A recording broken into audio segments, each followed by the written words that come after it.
आइए, हमारा एक्सपर्ट्स का पैनल भी है तैयार।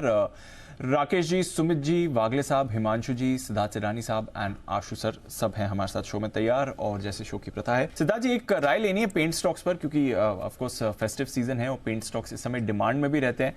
बट ये ऐसा भी समय है जहां पर कच्चे तेल के प्राइसेस में बड़ा उछाल आ चुका है। तो आगे आउटलुक क्या बनता है सर पेंट कंपनीज के लिए? क्या इनके मार्जिन पर थोड़ा प्रेशर आ सकता है या फिर आराम से ये कॉस्ट हाइक पास ऑन कर देंगे? कैसे देख रहे हैं सर?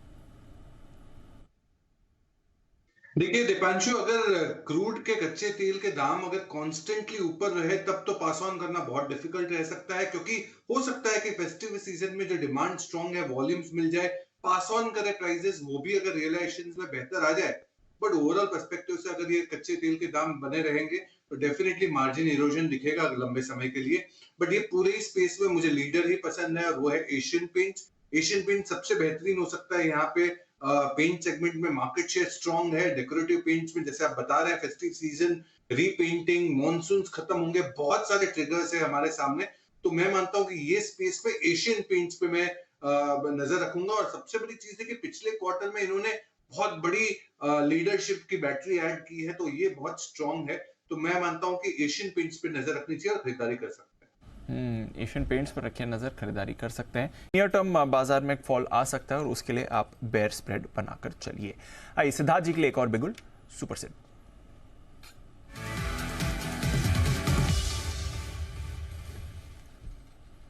बताएं सिद्धार्थ जी।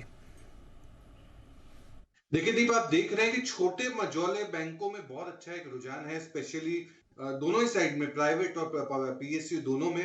तो मैं मानता हूं कि प्राइवेट में कंपनी केटीके बैंक, कर्नाटका बैंक पे खरीदारी की राय है। शॉर्ट टर्म टारगेट रखना है 248 का और पोजिशनल टारगेट रखना है 261 का।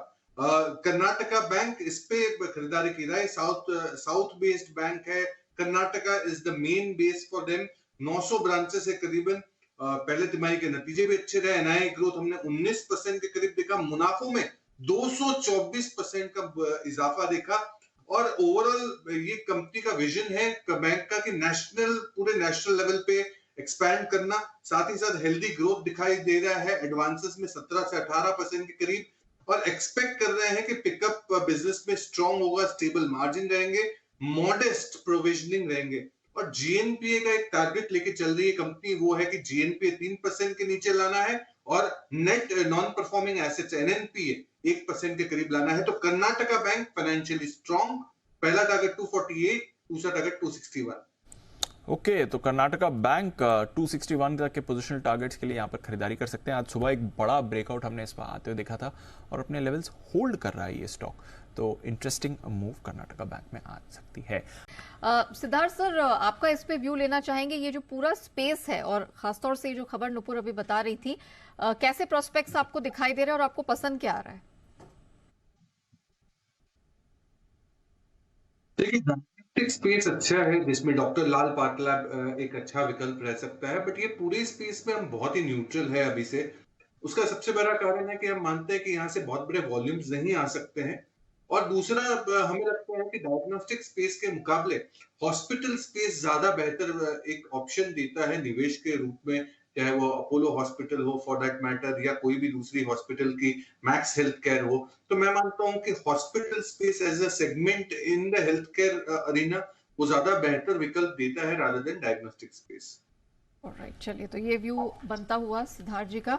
सिद्धार्थ जी, इतने सारे ऑर्डर्स आ रहे हैं, ऑलरेडी इतना रनअप हो चुका है इस स्पेस में। इन लेवल्स पर कहां वैल्यू दिख रही है? डिफेंस में कोई स्टॉक है जो खरीदने लायक होगा इन लेवल्स पर सर? बिल्कुल दीप, और पूरा ही डिफेंस स्पेस को आज जो हम पिछले एक साल या एक साल के पहले हम जो राइट सेक्टर या प्रॉक्सी सेक्टर देखते थे, आज वो आने वाले 3 सालों में मेन सेक्टर बन जाएगा। और जैसे ही वरुण बता रहे हैं कि अब भारत एक्सपोर्ट करने लगा है, बहुत सारे उत्पादन इंडिजीनियस भारत में ही हो रहे हैं। उन पूरे ही समूह में आपने जो स्टॉक की इतनी चर्चा की, वही stock top of the radar है हमारे, और वो है Hindustan aeronautics, HAL। Fighter jets बनाने वाली कंपनी, डिफेंस के लिए मेंटेनेंस, मैन्युफैक्चरिंग दोनों का काम करते हैं। और 82,000 करोड़ का ऑर्डर बुक है, जो 3x ऑफ द रेवेन्यू है। तो HAL पे ही जरूर से खरीदारी करनी चाहिए। 44.25 का हमारा टारगेट है लंबे समय का, 1 ईयर का पर्सपेक्टिव का। ये स्पेस में टॉप पिक होगा हमारा HAL। तो अभी भी दमखम बाकी है। 44.25 यहां से भी अच्छा खासा रनअप दिखाई दे रहा है। एक पिक आ रही है सिद्धार्थ सिडानी की तरफ से एक बिगुल सुपरसेट का।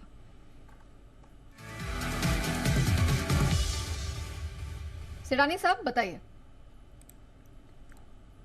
देखिए नेहा, ये फुटवेयर की कंपनी है मेट्रो ब्रांड्स। मेट्रो ब्रांड्स पे खरीदारी की राय है। टारगेट आपको रखना है 1136 का, 1136 एक ही टारगेट शॉर्ट टर्म, 1136 का। वन स्टॉप शॉप फुटवेयर की ब्रांड है, ऑल इंडिया रिटेल नेटवर्क है, करीबन 760 स्टोर्स है। और मेट्रो और मोची ब्रांड है, इनकी जो थर्ड पार्टी ब्रांड भी है जो ये रखते हैं, जो है क्रॉक्स वगैरह वगैरह, तो इससे भी अच्छे वॉल्यूम्स दिखते हैं। तो मेट्रो ब्रांड पे खरीदारी की राय है। 100 स्टोर एवरी ईयर एडिशन करने की योजना है मेट्रो ब्रांड्स द्वारा, और 19% मुनाफा और 20% आय की ग्रोथ आप उम्मीद लगा सकते हैं CAGR बेसिस पे आने वाले 2 सालों में। एफिशिएंट ऑपरेटिंग एफिशिएंसी है, साथ ही साथ अगर देखा जाए तो एसेट लाइट मॉडल पे भी बहुत हद तक काम करती है। तो metro brands short term target रहेगा 1136 का। 136 के शॉर्ट टर्म टारगेट की खरीदारी करें, ये है आपके लिए मेट्रो ब्रांड्स। ये स्टॉक भी आपके रेडार पर रहना चाहिए, एक्शन में रह सकता है। सिद्धार्थ जी, कोई राय सर डाबर पर? देखिए, अब तो डाबर का सीजन आ रहा है, क्योंकि विंटर्स में डाबर के च्यवनप्राश वगैरह प्रोडक्ट्स का बहुत अच्छा वॉल्यूम्स दिखता है। तो आने वाले समय में डेफिनेटली एक नंबर्स बेहतर हो सकते हैं, तो पॉजिटिव है डाबर। बट ओवरऑल पर्सपेक्टिव से पूरे स्पेस में मुझे थोड़ा सा यूनिक FMCG प्ले ज्यादा पसंद आता है, जैसे कि टाटा कंज्यूमर प्रोडक्ट है। यूनिक इसीलिए क्योंकि स्पाइसेस, ड्राई फ्रूट्स, ये सेगमेंट में FMCG प्ले में ब्रांडेड स्पेस में कोई नहीं है। तो मुझे लगता है कि टाटा कंज्यूमर ज्यादा विकल्प है अगर FMCG अरीना की बात करें। बट डाबर भी अगर आपने ले रखा है तो कोई हर्ज नहीं है, आप बने रह सकते हैं 6 से 12 महीने के लिए। बने रहिए 6 से 12 महीने के लिए। ये है आपके लिए डाबर पर आए। एक्शन आएगा वापस वेडनेसडे मॉर्निंग को। कल की छुट्टी को एंजॉय करिए, त्योहार अपनी फैमिलीज के साथ सेलिब्रेट करिए। बहुत बहुत शुक्रिया हमारे सभी मेहमानों का आज शो में हमारा साथ देने के लिए। दिल्ली से आशु जी, साथ ही बंसल जी आपका भी, और हिमांशु जी आपका भी सर, और मुंबई के सिडानी साहब, वागले साहब, सुमित जी एंड जय ठक्कर। मिलेंगे आप सभी से वेडनेसडे मॉर्निंग को। मेरी और नेहा की तरफ से बहुत बहुत शुक्रिया। और नेहा तो खैर हमारे साथ जुड़ी रहने वाली है, क्योंकि कमोडिटी बाजार के एक्शन को आप आगे बढ़ाएंगी नेहा। एग्जैक्टली और रिकॉर्ड लो क्लोजिंग दिख रही है दीप